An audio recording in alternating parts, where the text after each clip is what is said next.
Ja sam Zrinka Žužul, studentica sam 5. godine Pravnog fakulteta Sveučilišta u Zagrebu i prijavila sam se za program Volontiram u Hrvatskom saboru da bi proširila svoja znanja na području rada Sabora, pogotovo rada i strukture odbora i drugih tijela.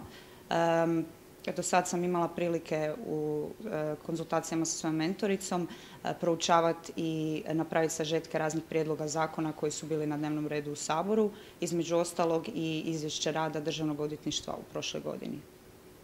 Ja sam Maja Pavišić, studentica sam 4. godine Pravnog fakulteta.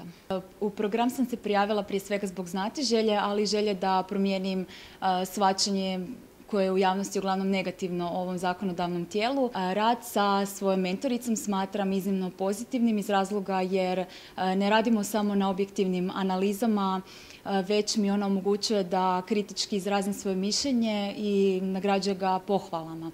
Jedan od mojih prvih zadataka bio je Zakon o sudovima za mladež gdje sam analizirala taj sustav u poredbenom pravu i za mene je to bilo veliko otkriće, mnogo novih informacija kao i mogućnost proučavanja sudske prakse koja u Hrvatskoj nije za sada toliko raširena.